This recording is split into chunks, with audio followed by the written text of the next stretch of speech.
যেখানে চারিদিকে ঝাঁ চকচকা নামি দামি সব আসবাবপত্রের ছবি দেখানো হয়, সেখানে আমার এই ভিডিওটা মনে হয় সত্যিই খুব বেমানান।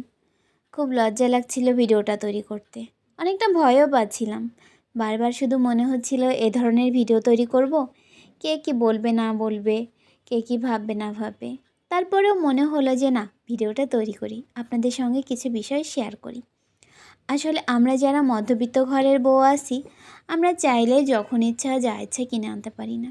আমাদের অনেক প্রয়োজনীয় জিনিস কিনতে গেলেও আমাদের অনেকবার ভাবনা চিন্তা করে তারপরেই কেনা লাগে। এমনও কিছু জিনিস থাকে যেগুলো কিনতে যেয়ে বারবার শুধু মনে হয় যে থাক, আজ না, অন্য একদিন নেব। আর অন্য একদিন আসতে আসতে বছর পেরিয়ে যায়, কিন্তু সেই অন্য একদিন আর আসে না।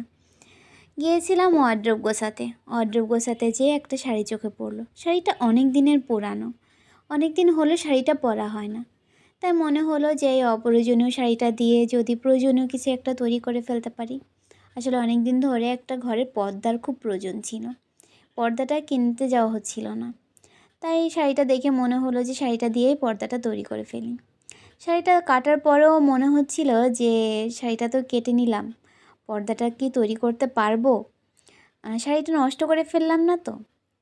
এসব চিন্তা করতে করতে সেলাই করছিলাম, কিন্তু সেলাইটা হচ্ছিল না।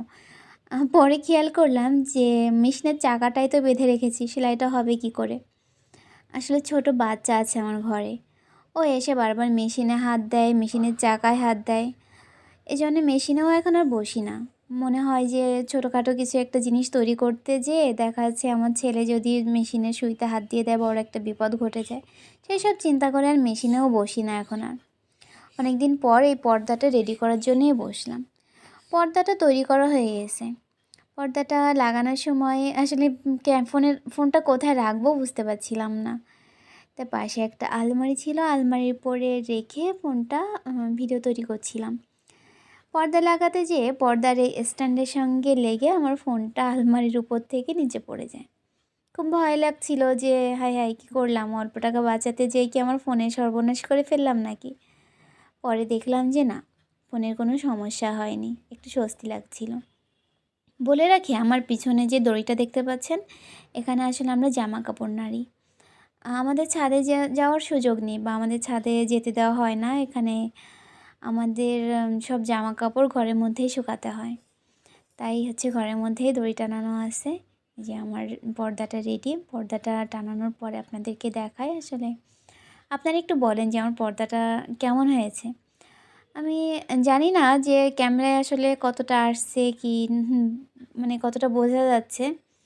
যাই হোক, এই যে হচ্ছে আমার আঁচলটা, এটা দিয়েও হয়তো পরবর্তীতে কোনো একটা কিছু তৈরি করে ফেলবো। আমার পর্দা তৈরিতে কিন্তু আমার ছেলেও আমাকে অনেক সাহায্য করেছে। পর্দাটা টানানোর পরে যতটা বুঝতে পারছিলাম যে আঁচলটা মানে পাড়টা কুঁচকে আছে, এটা হয়তো বা আয়রন দিলে ঠিক হয়ে যাবে। আমার ছেলে খুব খুশি হয়েছে পর্দাটা তৈরি করার পরে। ও দৌড়ায় এসে বললো, মা আমার একটা ছবি তুলে দাও তো। তাই ছবির সঙ্গে সঙ্গে একটা ভিডিওও নিয়ে নিলাম। পর্দাটা ক্যামেরায় হয়তো বা অত ভালো আসছিল না, সত্যি বলছি যে সামনাসামনি কিন্তু খুব সুন্দর লাগছিল।